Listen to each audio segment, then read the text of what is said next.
Hello, everyone. I am back by popular demand with my friend Chucky here, who's just snuggled up right next to me because he's a cute little angel. And I mentioned that I minored in anthropology in my SLP field, and there we go. We have two different kinds of captions, so hopefully one of them is good enough. But basically, I minored in anthropology this semester, which is super exciting. And I thought I would share a presentation I did for my advanced anthropological theory class. So let's get into it. So my presentation was on Black women with ADHD through Black feminist anthropology. So let's get going with that, shall we? Alrighty. So first we must start with an introduction to the group and get to know each other's names. So Black women with ADHD is a group where race, gender, and neurodivergence come together in a single group of people to affect their experiences, how they're treated in society, and a whole bunch of other stuff. Chucky, you kicked me. Why do you do this? Okay. So race, gender, and neurodivergence come together in a single group of people. And although academic research specific to this group, it can be limited, especially since so much neurodiversity and neurodivergence research is male dominated. There are many ways that many people in this community have been coming together for mutual empowerment, which I think is super awesome. And a group's credibility does not need to be hanged onto academic prowess at all, because I would say that's not very culturally competent. So let's do some introductions. And we have another cat joining us. So here we have Michelle Aaron, who is a doctoral student at Johns Hopkins, wearing a starry V-neck shirt, which I think is super cool. We have Renee Brooks, who runs the blog Black Girl Lost Keys, in a pink shirt. And then we also have Dr. Lucrezi Rupert, psychiatrist with ADHD, which I think is super freaking awesome. I love that so much. With beautiful, I think it's purple twists, not braids. Correct me if I'm wrong. And then we also have Rach Idowu, who happens to run the blog Adulting with ADHD. So I highly recommend that you guys check them out because they are super important to understand and look into. Okay, so let's get on to the theory. So Black feminist anthropology is an anthropological framework originating from the work of Dr. Irma McClaurin, who happens to be a Black anthropologist last I checked, who is doing amazing work.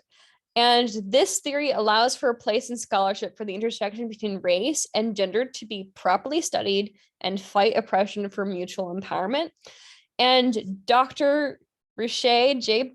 Daniel Barnes, right here, in their paper on social work, applies Black feminist anthropology to services involved with supporting neurodivergent people upon a diagnosis. I think there was a social worker involved in my diagnosis, and then I also have a disability counselor and all that stuff. So yeah, I do experience a lot of services related to that because I'm neurodivergent. So social workers will probably work with Black people who have ADHD, including Black women. And applying Black feminist anthropology to our society has been criticized, but it holds great value in understanding how to best help people who are othered, because the experience of being a woman with neurodivergence is completely different from a man. And then also the experience of neurodivergent people of color is completely different from that of men, white men, and also my experience. And that's important to understand, because if I, as a white autistic person, give advice that only applies to people of my racial background with my privileges, that can be harmful, in fact. So that's something to meditate on. And then oftentimes public policies, since the origins of it were with only certain people in power, erasing groups altogether, public policy has not been allied with communities of color, and it has to be, of course. And this is why it's important to consider how can we empower these groups that have not been empowered in the past. Now, considering that, of course, public policy not being supportive of communities of color impacts Black women with ADHD and compounds their experiences and delaying their diagnoses and having a lack of acceptance in the community and a whole bunch of other stuff, including biases amongst people that may give an autism assessment who wouldn't consider someone neurodivergent, rather something else. And I believe Dr. Shameka Stanford, who I asked a couple of questions on, but of course, I want to be respectful of their time, did note some things for me. And also they are a forensic SLP working with people in the juvenile justice system. So, or with criminals like that system. That's important to understand. That I'm probably not describing very well. But the point is, it's important to understand that certain communities will have certain experiences that may lead them down a certain path, that we can get into a little bit later, but that was something I wanted to touch on, but it would have been too long of a presentation. So I get to touch on it here. Dr. Shameka Stanford, amazing person. Check out their stuff, listen to their stuff. So applied anthropology is often underutilized, but can carry great value for public policy advocacy. And Dr. Barnes's article is, of course, phenomenal. There are many limitations that service professionals experience in understanding what's best for their clients, considering the amount of hurdles that my family had to go through for my diagnosis. Imagine that compounded because my family had certain economic privileges that many communities that have not had the opportunity to accumulate intergenerational wealth are not able to consider. And the contributions of Black people in social work is also often erased and not properly understood, meaning that finding a framework to center these experiences and perspectives is valuable to helping everyone.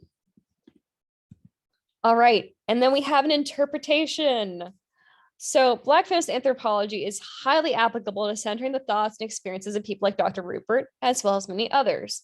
Blogs and social media have proven to be very empowering to this population, allowing them to come together, even if it's not an option in physical space. I know as an autistic person, that's extremely true for me, and even more for more intersectional people.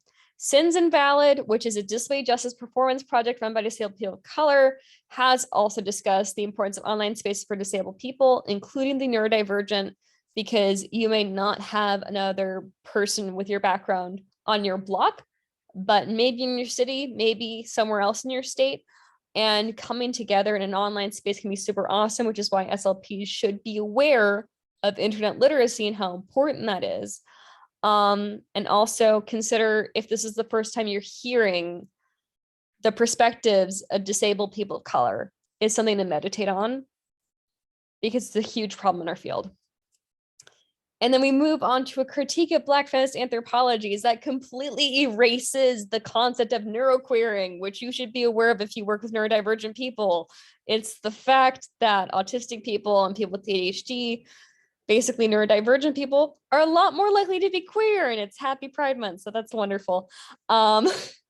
So we really want to make sure that applying Black feminist anthropology, we make sure that we also apply some queer theory, because we don't want to erase super important perspectives like Asiatu coach here, who has joined us. At least, their photo is there. Check out what they have to say. It's super important. So we need to really make sure that more intersectional voices within the population that we have are not being erased, because I think it's super valuable, and it's just a fact it's super valuable. And here we move on to the framework that informed my project. And SLPs, if you've not heard of the principles of disability justice and work with disabled people regularly, especially disabled people of color regularly, I have to say, it's kind of embarrassing how many people in the field do not know about this concept. And the 10 principles, because it means you have not been listening to disabled people enough, because I see a lot of goals focusing on independence and alleviating a disabled person's burden on society or the economy or whatnot. And that is really not what the people you're working with want at all. So take a moment to meditate on that, because the principles of disability justice created by queer, disabled, people of color go as follow. First of all is intersectionality, the reality that disabled people don't exist in a vacuum. We exist with all the intersections that you could possibly have, and it's not going to be a rare thing, in my opinion, especially as more people are able to self-diagnose, as we improve healthcare access here and there, and a whole bunch of other stuff. As our society becomes more conscious to racism, we can really consider that there are going to be intersectional voices that we need to listen to. Because my experience as a white autistic woman is radically different from that of a Black autistic woman or person, because what works for me, the privileges that I have to unmask in public, for example. Chucky, you're not supposed to do that. I'm sorry, the cat's misbehaving. He's on the counter. This is a very inopportune time for you to do this, Chucky. Chucky down. Okay. This is more important. So the second point is leadership of the most impacted.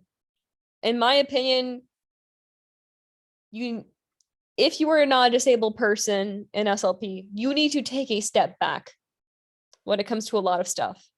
But also don't tokenize disabled voices. We do not owe your advocacy, and nor do Black women with ADHD or anyone.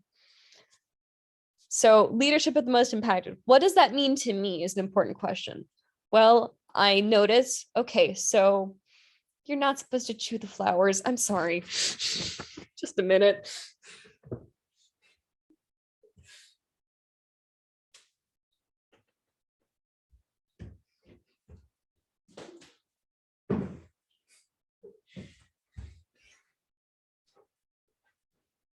And we are back. Alrighty, so leadership of the most impacted. What does that mean to me? Well, I consider, what are my privileges in the SLP field? First of all, I come from a higher economic class. Second of all, I am a white person. Third of all, I am able to speak with my mouth parts. So if I'm speaking to someone who is a person of color in the autistic community, that is a moment for me to step back. Is I need to listen to you more than I speak. If I am speaking to a non-speaking person, I need to consider, okay, I'm going to listen to you because you're more important than my perspective in that moment. If I'm speaking to someone from a lower economic class, that goes, and I try and live up to that. I'm not perfect at all, but it's a note for the field as well. And here's a third one. Here is where things get political and sometimes a little bit too spicy for some SLPs that don't want to rock the boat of society. But anti-capitalism, you need to consider, how are disabled people devalued in our society through our economic system, and understand why many people feel compelled to reject a lot of notions around disability being either a burden to society or a commodity to profit off of. And a whole bunch of other stuff there. Meditate on this point and try and understand it, even if it may be a bit too spicy, and consider why it took a white person to tell you to listen to this is a moment. So cross-movement organizing is, I hope, something I did properly this time, because I shifted into a neurotype that I do not have a diagnosis for, to a race that I do not have a diagnosis for, and I sought to understand that. I hope I did that. And as a disabled person, I may not know everything about all disabled people, but I do speak regularly to the deaf community. I have friends with cerebral palsy. I look into how the blind feel, because I know it's important to listen to the communities that you serve and seek out their perspectives. It's really easy online to try and find some blog posts. And if it's spicy, let it be spicy. Let it challenge you, is an important point. Wholeness is another one. Kind of a lot of disability services traumatize disabled people because it does not consider exactly how can we accept this person in the moment. Because in some ways, a lot of our standards for disabled people is, let's get them to be non-disabled, instead of accepting them as they are, and accepting that wholeness is super important. Another point, which I'm a huge fan of, which you should also be a huge fan of, is sustainability. What is sustainable for a community? Meditate on that, because for me, it means, okay, so if I'm working with a community that has higher food insecurity, a huge part of sustainability might be for us to have a community garden and to fight to make sure that neighborhoods have community gardens, because it's a multi-sensorial space, low pressure environment for children to explore different kinds of foods that they may not otherwise be exposed to. And also means, how do you participate politically in ensuring that our planet is going to be a habitable place to live? Cross disability solidarity is another one. So I, as an autistic person, have solidarity for the deaf community. I have solidarity for those with Down syndrome, because we are collectively impacted negatively by the concepts of eugenics, which was written into our laws and our public health policy, which is why so many communities are underserved today, because their lives were devalued and sought to be eliminated. So we fight together to try and make sure that we are mutually empowered, because I've listened to amputees and their concerns are pretty similar to the autistic community when it comes to a whole bunch of issues that devalue how we live our lives and our wholeness. And then here's an important point that I wish more clinicians understood is disabled people don't necessarily care about being independent. Independence is great, but it's also not a goal that all of us have. Another concept is interdependence of, okay, great. So I can help this person, and then I also have my own needs, kind of a thing. And interdependence is, of course, a lot more sustainable than independence, and it rejects the notion that disabled people are a burden to society. In my archaeology class and in my anthropology courses, I actually learned that disabled people being taken care of in the archaeological record is more a rule than an exception. And I can link an article below about that. There is a long history of us taking care of disabled people, which means you are not special for caring about disabled people. That is the baseline of humanity. That's what you were supposed to do. And then collective access is important. And there's an example that I have is I was speaking to a parent who doesn't have enough options when it comes to the services that they're able to put their child in. Like, I would like to be a DA or floor time provider and have it be accessible to the communities that need it most. And then I hear that it's not covered by insurance or Medicaid. That is a moment where disability justice needs to be applied to make sure that this is accessible to people. That's very important and very serious to do, because you could be the best clinician ever, but if you cannot access, if the people who need you the most cannot access you, that is a moment to sit on. And then the last point is collective liberation. So yeah, one injustice somewhere is injustice, like injustices, like one injustice here is an injustice to people everywhere. That's a quote that I did not quote, that I did not create. I think I know roughly which author it came from high school, but I'm really sorry, I can't remember. Which goes to show how one ethnic studies course here or there is not going to necessarily solve a curriculum that only centers certain voices and erases others. So this is Sins and Invalids 10 principles of disability justice. Go to their website, consider paying for their stuff, consider donating to them, consider why it's an art space. And you will become a stronger clinician listening to the people that you serve instead of assuming that you're a good person for just being there for them, because that is not enough, I have to say. And disabled people in the field know that when we talk to other disabled people who are outside the field, they hear that we're in the SLP field and their faces fall. They tell horror stories. They say how they felt devalued by the clinician that they worked with, which is a moment for you to consider, have I been ableist in the past? And consider, if this is challenging me in any way, why is that? And why does it have to come from me? You should go to these people directly. I'm on The Autistic, on the Underground and Instagram, and I'm signing off. Bye-bye. Toodaloo.